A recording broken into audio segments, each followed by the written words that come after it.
just before starting, I want to make sure that we are giving the credit for all the individual researchers and institutions that was involved in bringing all this information. I just wanted to make sure that we all know that this presentation is for only, and any suggested nutrition advice is subjective to the studies and not necessarily apply to the listener. So it's a lot of information, but not necessarily it is applied to you personally. Just make sure that if you have any questions, you can put that on the chat box. I'm not so sure I will be able to answer all of it while I'm giving the presentation. If I didn't, you are more than welcome to contact me directly. Here is my phone number. Here is my email address. You can call me offline, and you're more than welcome to do so. So let's start. The immune system is the basic defense system of the body, protecting us from harmful pathogenics like bacteria, viruses, fungus, and biochemicals and biotoxins that are basically happening every day.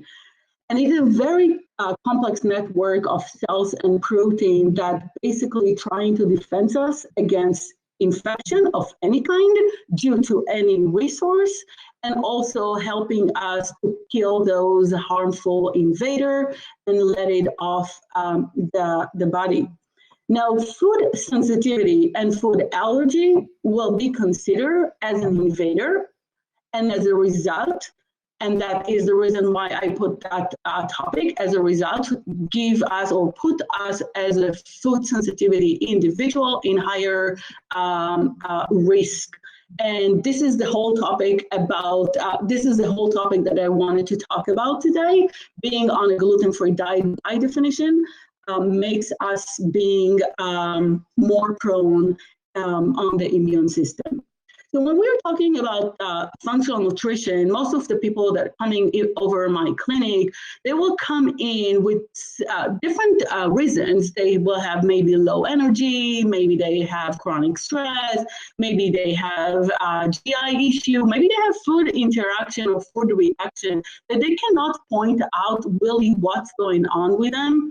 They may have hormonal imbalances, maybe they have insomnia, maybe they have overweight.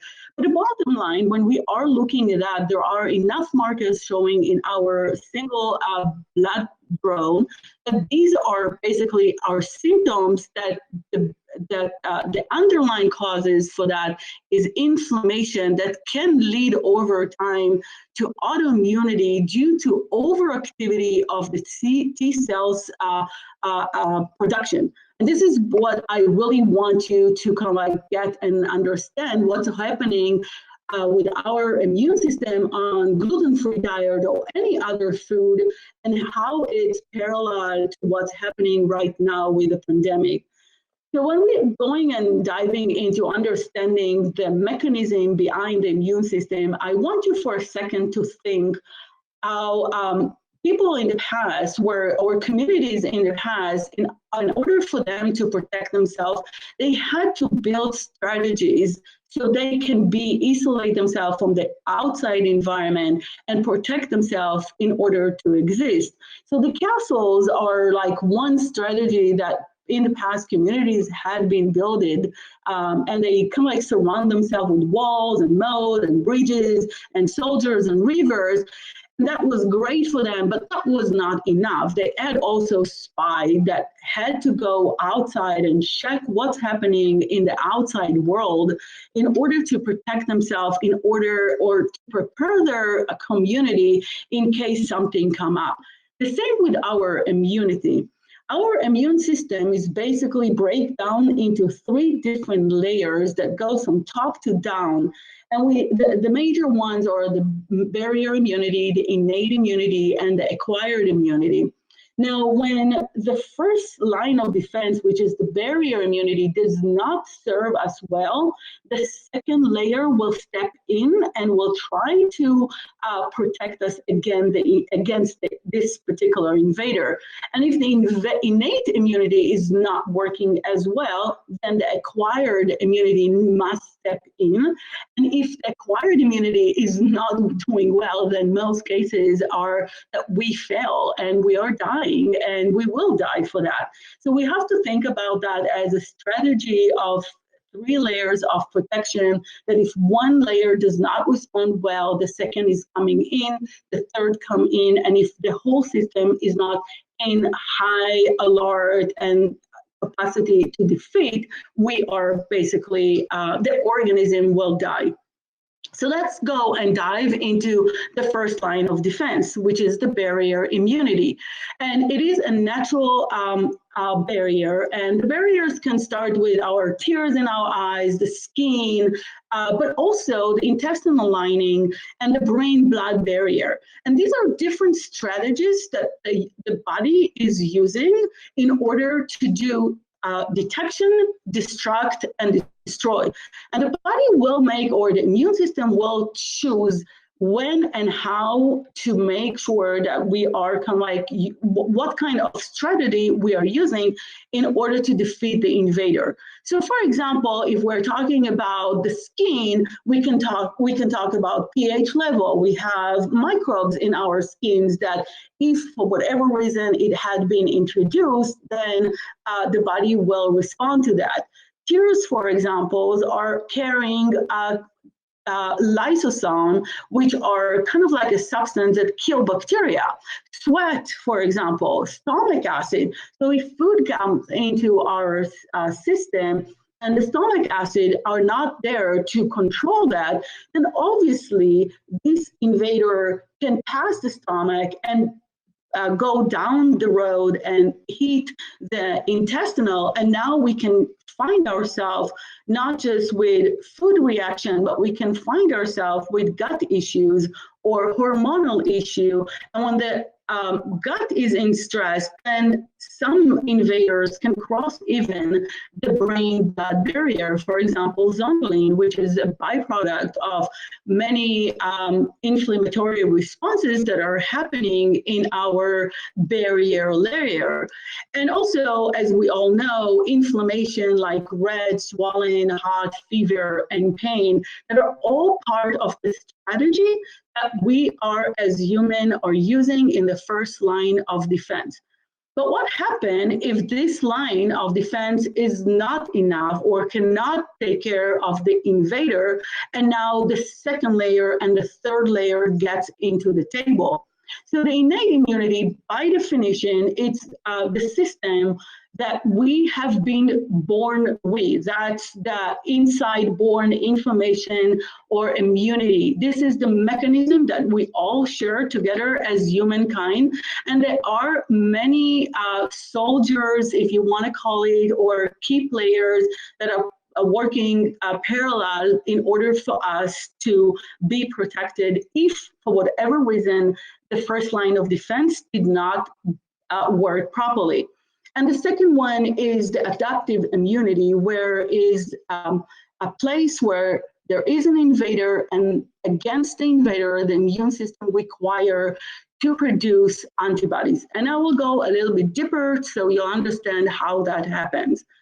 So the second line of defense, as I just mentioned, the innate immunity, the key player there are leukocytes, which are proteins, a type of white blood cells, and that's involved many enzymes like natural killer cells, mast cells, eosinophils, monocytes, macrophages, even neutrophils and dendritic cells, and they are there presented.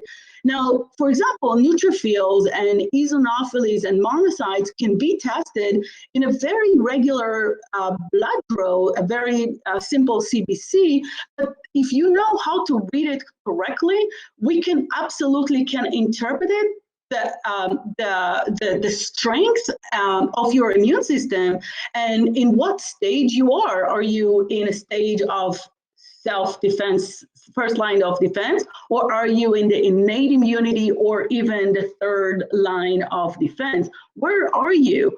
And neutrophils, for example, representing 40 or 70% of the white blood cells count, and they will produce in higher volume when we have bacterial infection. And eosinophils, on the other end, will be produced in higher volume when there is a required to kill cell. And these white blood cells require to basically step into the table and kind of like activating the third line of defense. So we can absolutely see in every given moment through blood flow, where are we and what are we fighting and at what level of defense we are at. So we can act and we can be proactive and support that activation. So when we're looking at third line of defense, the key players here are B lymphocyte and T lymphocyte. And they will be produced only if antigen will be, or invader will be presented in the blood. And antigens are proteins that basically will call to stimulate immune response. And if there is no antigen, then the B cells and the T cells will not produce. But I want you to just keep in mind that food particles that have not recognized by our immune system as a legit is also invader. So those of us who are basically sensing food reactivity or food sensitivity or even food allergy, that's for sure, we are in a state that we are already producing B lymphocyte and T lymphocytes because they are considered as antigens. And and what's the difference between the two? Just like to make it very simple and very accurate. So B lymphocytes are basically produced in the bone marrow, and they are basically detecting any free antigen that is recirculated in the fluid material of our body. For example, the blood, for example, the lymph. And when there is a recognition of antigen in the fluid material, then there will be a call to produce antibody. The way of how we are producing antibodies is very interesting. In a second, I'll show you a slide, but the most important here to take here is that the immune system tries to copy the shape of the antigen receptor, and by that binding to receptor and let it off the body. But at the same time, it's require memory production. So if for whatever reason this invader will come again, the immune system can respond in much faster mode. So just keep in mind, naive B cells requires a little bit longer period of time of preparing those white blood cells in case something can happen. But in this case, these T cells will be produced if the cell had been infected by a virus, and that's different. So the cells needs to be infected by a substance or invader, and as a result, the T cells will be produced. Now, the T cells that will be produced are either macrophages or natural killer cells that in both cases, they are trying to do what we call cell death or apoptosis. This is a time where the immune system step in and try to do as fast as possible, killing that substance out of our system, and make sure that less infected healthy cells will be targeted, because one infected cell can spread and proliferate, and now we are losing the battle. And that's where this is the reason why the T cells get into the table. Now, going back to antibodies, so antibodies are specialized Y-shaped proteins, and they bind like a lock and a key to the body foreign invader receptor, like this way, right? And when that's happening, now the antibody can escort this invader out of the body. So one thing to remember, the B cells will produce antibodies, but it requires time to copy the structure of the receptors, to bind it, and to take it off the body.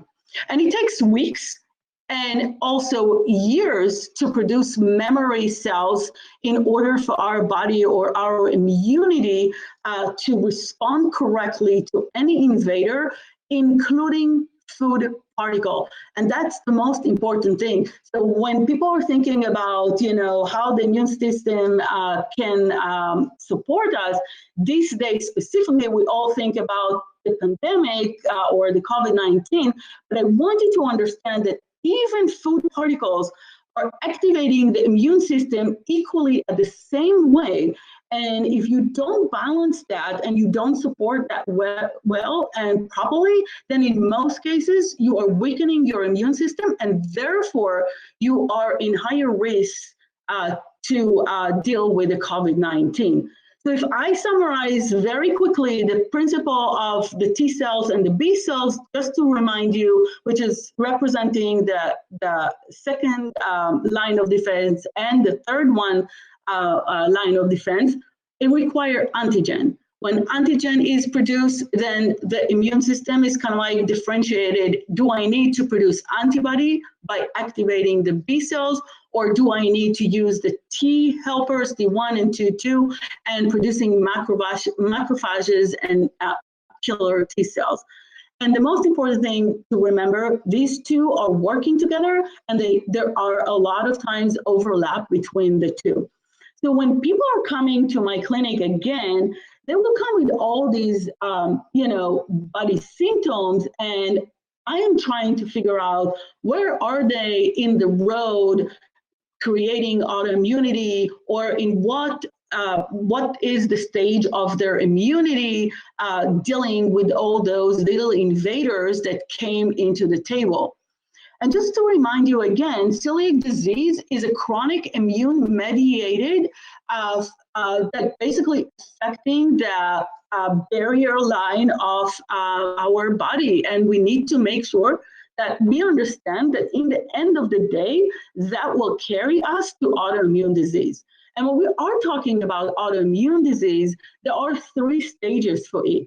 The first one is the silent autoimmunity, where there will be elevated antibodies, but we don't get any symptoms and we don't lose any tissue. So everything looks perfectly fine and we don't have to be worried. This is years prior to where we discover that we have some kind of immunity declining. And this is the reason why people come over to my clinic, and then suddenly they're not just having food reaction, they also have thyroid issue, and they have sleep issue, and they have gut issue, and they get great title like IBS or leaky gut or thyroiditis or whatever. And in the end of the day, it's not it's not the title that they get, it's what's the degree or the severity of their immunity coping with these invaders that are constantly weakening our immune system. So passing the stage 1 of our autoimmunity process, we are getting into the second stage, which is where we get the reaction.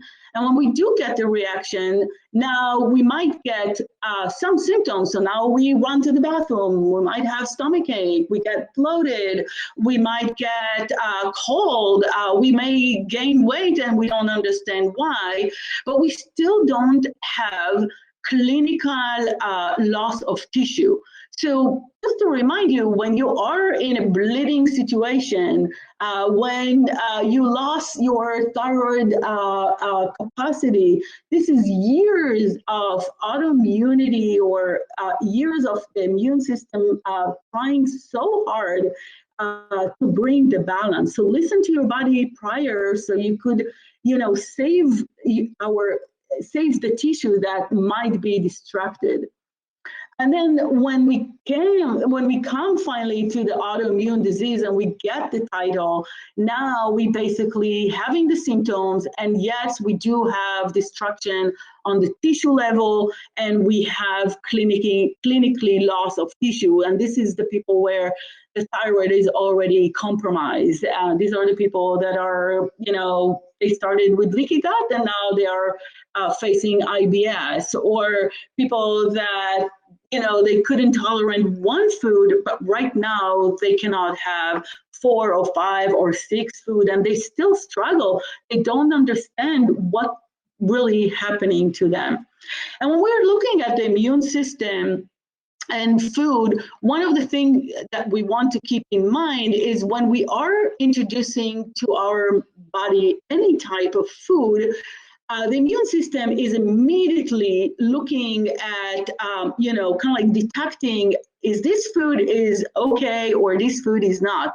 And we have 2 different responses. We have the acute response and we have the delayed response. The difference between the 2 is that acute response is happening in less than 3 hours from the moment the food had been introduced.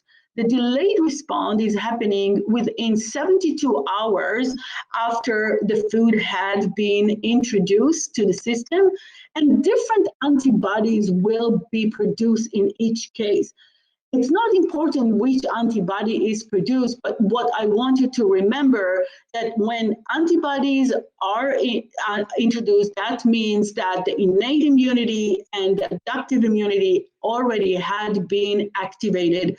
And this requires understanding or deep understanding that when antibodies are produced, then more chemicals build up, and then more flares are in higher potential, and therefore higher risk for tissue damage and a potential disease. So if you, number one, avoiding this kind of food that trigger that activation and supporting the immune system accordingly, but you are in better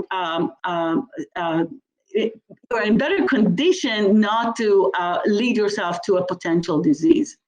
Now, when we are talking about body reaction on autoimmune disease, and when we are losing the tolerance, 3 things that are very interesting that is kind of like ignored completely is A, can we react to food proteins only? Can we also react to self-tissue? And what is cross-reactivity? And I want to kind of like dive into it very quickly. What we are knowing from studies is when we are cooking our food, the food structure or the amino acid sequence is changing. And as a result, we could produce antibodies or new antibodies against the new structure of the proteins that had been created. For example, you can see how a hard-boiled egg, 2 minutes hard-boiled looks like as opposed to 10 minutes. And what we know that there will be people that on 2 minutes hard-boiled cooked egg, they don't have response, but when they are using hard-boiled egg that cooked for 10 hours, now they do get response. And these are the studies that are showing that the heat of the food can absolutely create that kind of reaction. And the most important thing, and I have really a lot of people that when they are kind of like going to food that had been cooked, they will respond differently. For example, tomato. So when they eat tomato, they don't have any problem, and then they have tomato cooked and they have reaction. And it's not necessarily just the gluten. It could be other foods that can activating those antibody and the innate immunity as to start with, and therefore the adaptive immunity. And now we are in this vicious cycle that creates tissue damage. So another interesting factor here is combined food. So what we do know that if you eat separate or different foods separately, you might not get any reaction. But when you are combining it together, you might get a new response. So for this example is like, you eat celery, no response. You eat peanut butter, no response. But if you combine them together, now you have response. And this is also very interesting because you have to listen to yourself. And here are the studies, like, for example, in this case, sausages, if those individuals were eating soy separately, raw meat and wheat, each material or each food separately, they didn't have any response. But when they start eating it as in a combined form, like sausage, look what the response look like. And we have others here like a cake. So there will be people that they will not respond to the wheat, they will not respond to the eggs separately and individually, they will not respond to the corn or the milk. But yes, if it's all combined in a piece of a cake, boom, they get that kind of response. And why it's so important, because in real life, we can respond to different combination and mixed ingredients, and it could be creating that vicious cycle that basically depleting us down the road. So listen to your body, definitely look for a personal nutritional program, and make sure that you are not challenging your immune system and activating the innate and the adaptive immunity. Another thing that I want to put here for you, right, is the cross-reactivity. So cross-reactivity is basically dietary proteins that can cross and react with other food proteins due to the fact that the amino acid sequence looks just the same. Like, for example, here you can see that the amino acids in food number A or number 1 is similar to food number 2. And either you are consuming it or not consuming it, because of the structure, because of the amino sequence acid, the immune system will respond equally. And interesting, we have here some example. So if you're, for example, sensitive or allergic to dairy, most likely you are also sensitive to goat milk, and the risk is 92%. That's because of the amino acid sequence. So if you take off the dairy out of your diet and now you take goat milk, you may not get the same body symptom, but the point here is that you may produce antibodies. And if you did produce antibodies, there is no question about that. You activated the innate and the adaptive immunity, and you're in this cascade snowball that in the end of the day, you are challenging your health. Another good example is melon. So if you are sensitive to melon, most likely, and there is 92% chance that you are sensitive to watermelon, banana, and avocado for the same reason. The sequence, the amino acid sequence in those groups of foods are similar, and therefore the immune system will respond the same. And here is another example for walnuts, the same thing. Brazil nuts and cashews will give you the same response. So you have to be aware of it and listen to that. So you may come negative on the test. That could be the case. But then anytime you're eating it, you feel like a light headache, or 3 days after you get itchiness and you don't understand why, or even your weight had been jumped high by 5 pounds and you don't really understand why. Now, when we were talking about gluten, and that's the most important thing, kind of like going into that topic, gluten or wheat have 3 different peptides. The major one is the gluten, and gluten breaks down into 2 peptides. And the one that is more known is the gliadin. And people that are celiac are absolutely sensitive, or they will produce antibodies against alpha gliadin 33 mer. But more important, when we are talking about cross-reactivity, gliadin as a peptide that we as celiac people are sensitive to, are getting cross-reactivity with casein, which is a peptide in dairy, and rice protein, which is the protein in rice. So when you are sensitive to gliadin, and if you are celiac, not just that you have to take off your wheat out of your diet, you must as well take off the casein and the rice protein. If you did not do that, you are in the same condition, producing antibodies and losing the tolerance and activating tissue destruction. And that is the reason why people coming over to me with not just one autoimmune disease, but multiple auto diseases that doesn't make sense if they could and if they would take off those substances out of their diet. And there is no such gluten-free rice noodle. Just get that. And it's just the severity of how your immunity is responding to it, and if there are symptoms against those particles. And that's something that I really want you to understand. And here is the studies, and I can give you more information, but we kind of like short on time. But again, you can come over to my website or contact me offline, and I will be more than happy to share more things. And we also know that not just that we can have cross-reactivity with food and food, we can also have cross-reactive with food and other human tissue.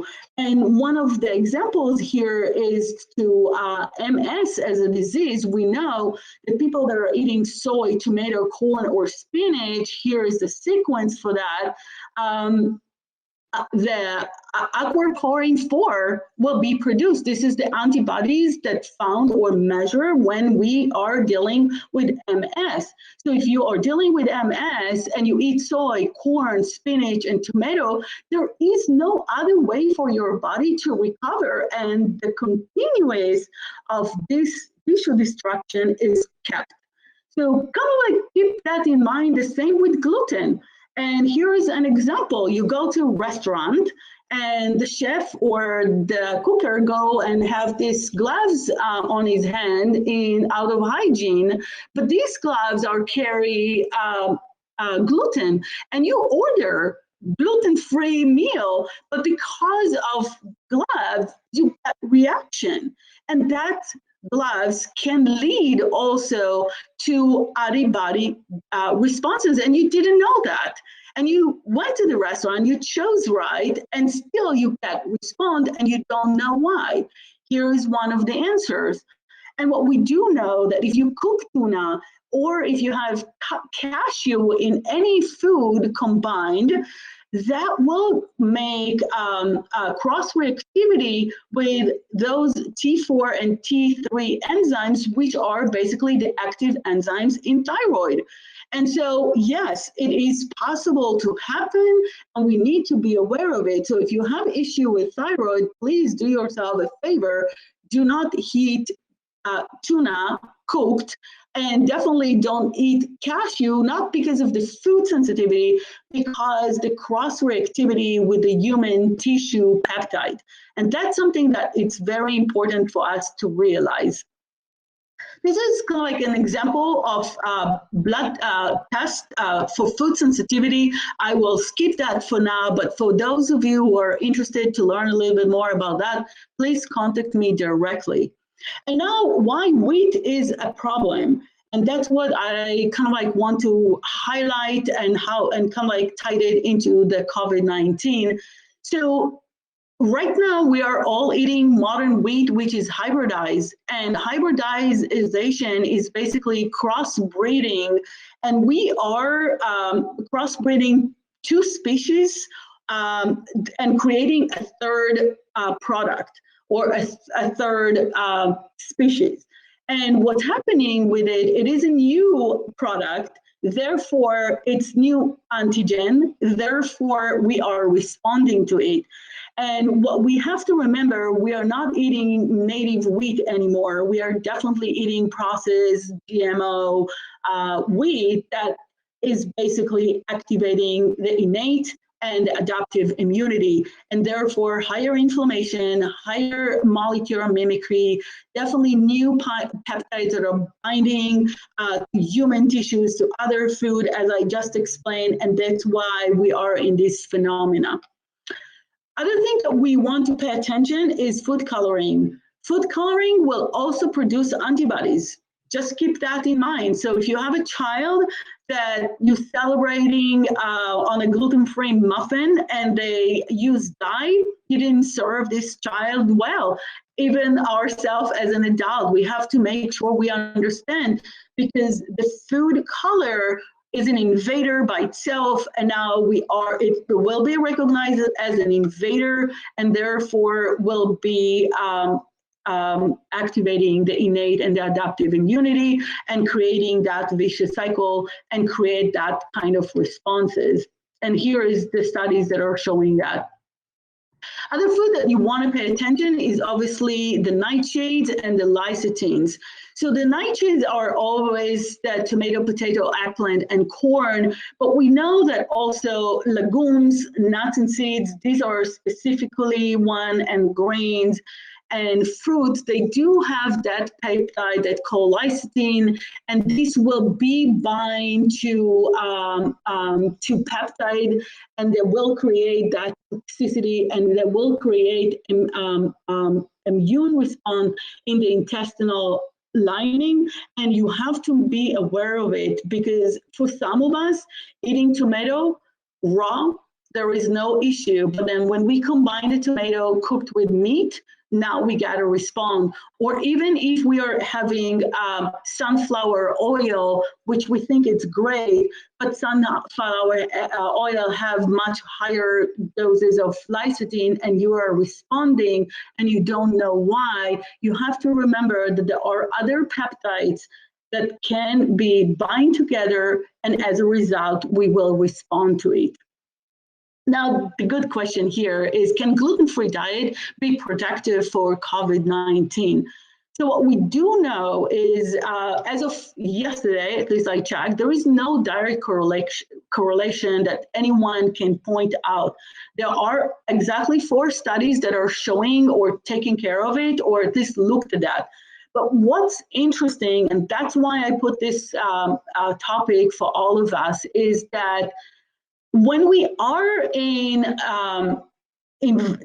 self-production of antibodies, the body will produce this ACE enzyme in order to regulate the conversion of macrophages. If you remember, macrophages is those key nutrients, key leukocytes, the innate and the adaptive immunity will step in order to kill any infected cells. So, and they are killing bacteria of any kind, and it is zinc-dependent enzyme. This is why we've been say or told these days, use zinc. Now, when we are talking about gluten-free people will have significantly higher ACE activity, because of the inflammation, because of the invader, because of the antibody production. But at the same token, ACE is used as a cell entry by the COVID-19. So keep that in mind. You don't want that ACE activity to be that high. You don't need that much of that specific content, because if you are exposed to it, then most likely the entry to the cell of this COVID-19 is easier. And what those 3 or 4 studies shown is that being on low gluten diet or gluten-free diet reduce these pro-inflammatory cytotoxins, and therefore lowering or decreasing the potential of entering this virus into the cells. So keep that in mind. We as gluten sensitive people or celiac, we have higher ACE production, which is okay when we're dealing only on, inflammatory responses. But when we have other infected bacteria, challenging us, we want to make sure it's not there. So this is very, very important for us to understand and kind of like realize that.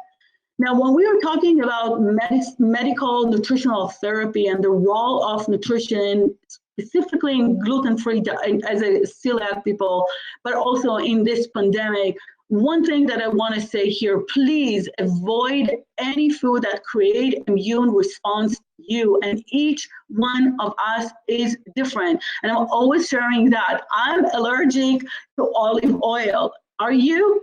I'm not sure about that, but if you are, avoid it, okay? Eat clean, all organic food. Try to have less processed food, less refined. You don't know what's in these processes, pathway, what other peptides are involved there and how your immune system is responding and related.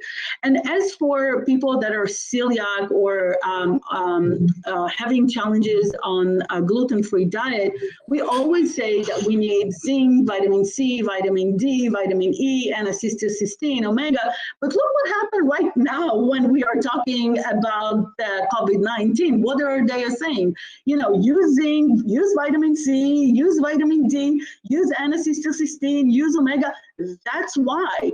And in order for you to renew your immune system, you need to understand while you are on a very stressful inflammatory cytotoxin storm, vitamin C is declining. So you have to supply that. There is no other way for you to protect yourself and supply the need so your immune system will be able to do the job.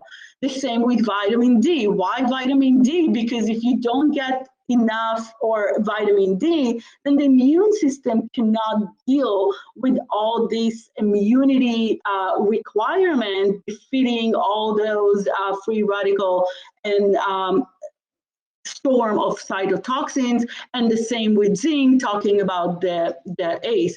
So we're being asked to give you guys some kind of like gift. So just keep in mind that I gather together vitamin C, zinc, and vitamin D as a bundle for you. So just grab it, have it. Just make sure you know what you're doing, and just keep in mind that if you need any clarification about what kind of food you are sensitive beyond celiac and gluten, I can definitely be helpful, and just make sure that in this coming, weeks to come, dealing with the winter, dealing with the COVID-19, just make sure that you do not challenge your immune system beyond the fact that you are already compromised on the immune system due to the fact that your food is already activating that pathway and activating the innate and the adaptive immunity.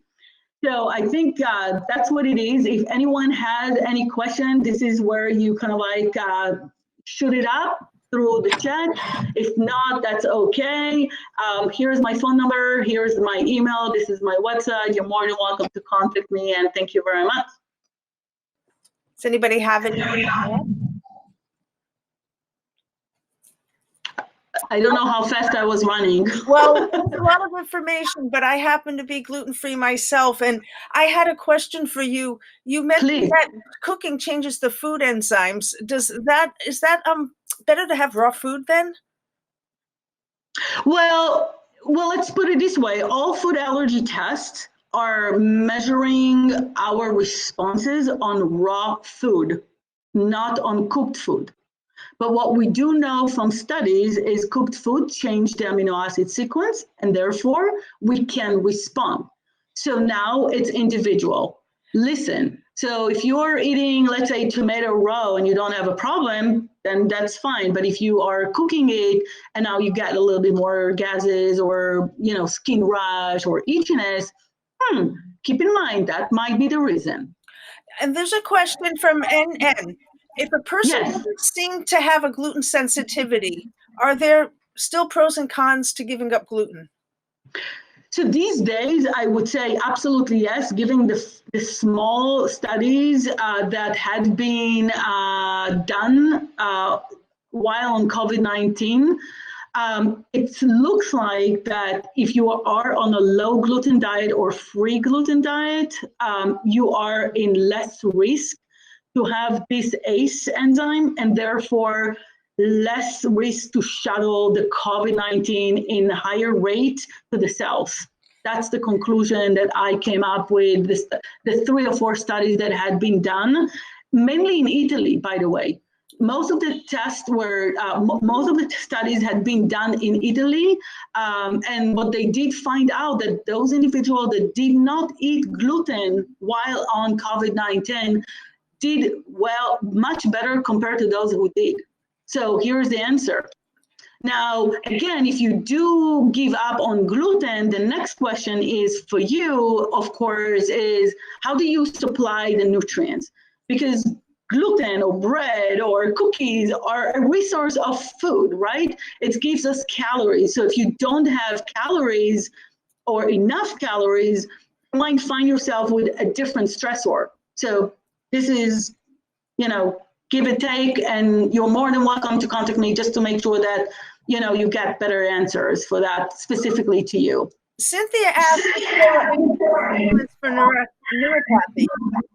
So neuropathy, it's you know, it's yes. The answer is yes. But looking at neuropathy, what is the root cause? Blood sugar regulation and higher inflammation, and the inflammation. The same mechanism. It's measured by the hemoglobin A1C, true, but hemoglobin A1C, the higher it is, and that's why you got the neuropathy, this is a stage where you are already activating the innate, and that's okay if you're not diabetic. That's kind of like you already activated the innate and the adaptive immunity. And you don't have to be diabetic. You can have also high blood sugar. And maybe not for you specifically, but it's definitely there.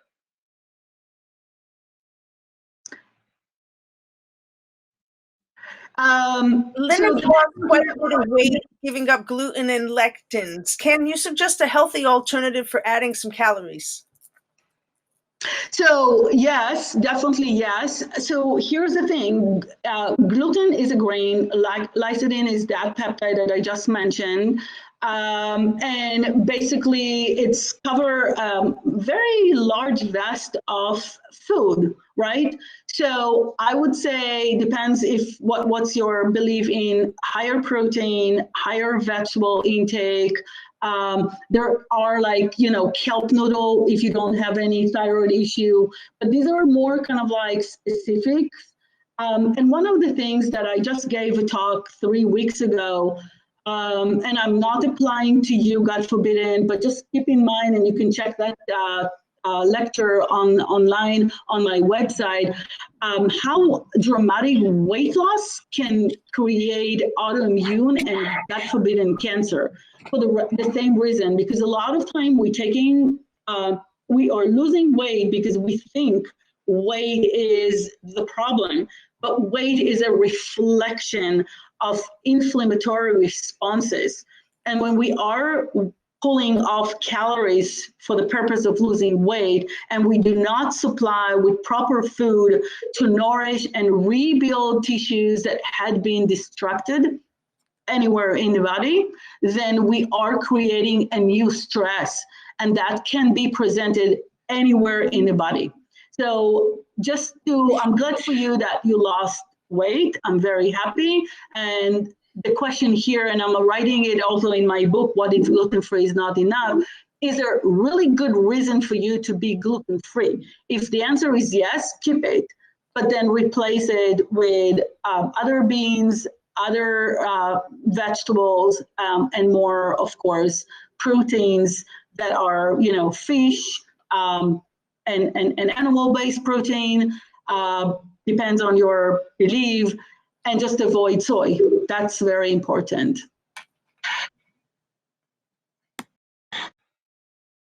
Well, I'm happy for you, Lynn, that that's where you are. And, you know, we should not be hungry.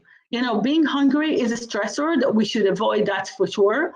And again, when you are saying that you are losing weight, the only question I have, as a clinician is like, you may lose weight because you are under calories, but you at the same time can lose weight because you're not digesting well the food. And if this is the case, then where you are, I don't suggest this is the case for you, God forbidden. I don't know, but that's what's come into my mind. So, people will come and knock at my clinic for many reasons. One is they gain weight and they want to lose the weight. But on the other hand, people that are losing weight and they see that process have not slowed down or stopped, and they having hard time to maintain healthy weight. Again, I'm not referring to you, Lean, but I'm just saying, just keep in mind that that can be the case as well. What is it like to work with you? So working with me is like the first step is like making sure that we understand clearly what is the root cause of the presentation people are coming with, whatever set of work that they have. And as I said at the beginning, this is where people are coming with. I'm just running back the slide. People are coming to the clinic with many reasons, like they don't have energy, they have infection anywhere, they have gut issues like diarrhea, bloating, loose stool, constipation. They do notice that they have food reaction, but they're having hard time to pinpoint, and say, well, I eat wheat and then I don't have response. And then 2 days after I do eat and then I get response. So what's going on with me? Insomnia, hormone imbalances, whatever it is, the first step is making sure that we know what caused that set of symptoms that you came in to my clinic. And when we understand clearly, it's always due to the analysis that I do through a regular CBC. That you can bring from your own medical doctor, or you can purchase that through me and you do that test. And one of the things that I'm looking at is absolutely how is your white blood cells count looks like. I really want to know, where are you? Have you already activated the innate immunity, or you are adjusted immunity, or you're just on the barrier, the first line of defense? Where are you? And then what are the resources that we are dealing with? What is your vitamin D level, for example? Why it's low? What else there is not in place that I can bring into the table and use it as a resource? But the first step is obviously analysis. After doing analysis and understanding the order, and we're setting a priority of what goes first. So yes, people want to lose weight, but if they have hormonal imbalances, there will be no way for them to lose weight and maintain it before they are taking care of their hormones. That's what it is. And, you have to put that in order. And that's why people, having hormonal issues, and then they go to the gym, they cut calories, they're losing weight, but then a year after, they regain all the weight back because they didn't address the hormonal imbalances. And hormone imbalances can be high blood sugar, not diabetic, just simple, 125, the hemoglobin A1C is just 5.8, still not diabetic, but the signs are there. So, and this is just one example. It could be thyroid, it could be food allergy, it could be brain challenges, like, suddenly I don't remember well. And, I just kind of like getting moody and I'm getting more anxious. So those are little signs that the body will give us in order to understand how to balance. But every one of us is very specific and very individual. And when we are analyzing the core of the challenges and the foundation working with, we can put a diet and a program, and then we go from there, and bringing, I think, outcome that people are very happy in the end of the day. Yes. So did I meet the time? Sure. Thank you for everyone. Did I meet the time? I don't know. The room will automatically close on the hour, so you have until the end of the session. Everybody's thanking you. Lynn, who you answered previously, said that she's eating at least as much as she has in the past, and she's eating food when she's not hungry, and she still seems to be losing weight. Yeah, and I looked at that, and that's what I said before is, it's not how much we eat, it's how also we digest and observe the food. And sometimes that's the gap. I don't know the story of Lean, but I have enough experience saying that there are enough people that are coming and they still losing weight. And the first thing we need to make sure is understand why. Losing, and again, I'm not saying and I'm not suggesting this is the case for Lean, of course. But the most important thing is to understand that even if we keep losing weight, like let's say you're coming to my clinic and you are 280 pounds and you lost 80 pounds over a year, which is doable, and we want to keep losing another 30 pounds. So, we just have to... And then just schedule a consultation with you. Thank you. And then ask if there are broad application strategies that reduce the inflammatory load for every type of autoimmune disease. Number one, yes. Number one, identify what that trigger for this immune response. And it could be food, and it could be gut bacteria, and it could be all the combination that I just mentioned. The cross-reactivity, the reaction with food, and food with human tissues. And Carol Wagenath, who I might know from a drum circle back in the day, asked, what are lectins? These are peptides. These are peptides or proteins that are in this specific food that I just mentioned before. I think it's here. Let me show you that so you can go over it with me. So can't believe that I ran all of it so fast. Here, is that lectin? Yes. Yes. Thank you. No. Here it is. Okay, so these are the lectin foods. Okay, here it is. So in the legume family, we're talking about beans, chickpeas, lentils, peas, and soy.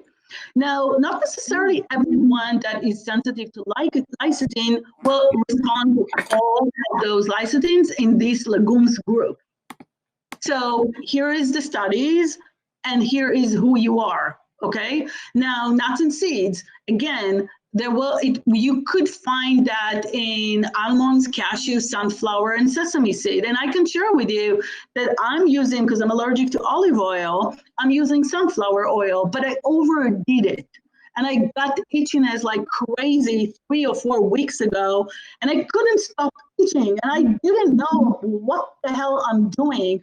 So I tested myself. I have an energy test device to hear. And what came up was lecithin. And I grabbed my hair and I said, oh my God, it's the sunflower oil that I'm using. Okay. So this is, it could be one of these. And now you take the wheat off and you eat bread with millet and you got respond, and you didn't break the discharge of this immunity response. We have 1 minute left, and we have a schedule from NV. Does sprouting lectin food solve the problem completely? Lecithin. So you have 1 minute. So one word is not necessarily to everyone, not necessarily to everyone. No. And the other thing is like sprouting, like dry sprouting, like in quinoa, for example, I find people that are responding to it like crazy. So I never do that. I'd rather take the quinoa, suck it, cook it myself. And I know for myself that I can do quinoa very small amount, but if I will overdo, I will respond. Okay? So yeah, any other questions before we close in? Because there is only 1 minute left. How about your contact information? Oh yeah, so the contact information, I'm running, here it is. Oh, it's here. Here's the contact information. You can call at more, MOR nutrition, the number 4life.com, and the phone number is 408-966-4972. And thank you so much for coming and listening and educating yourself. And just be safe outdoor and make sure you're not challenging your immune system beyond the need, because that's what we need to do right now. And that's where we need to stay tuned and strong and supportive to each other. Take care, everyone. Thank you so much. Thank you very much.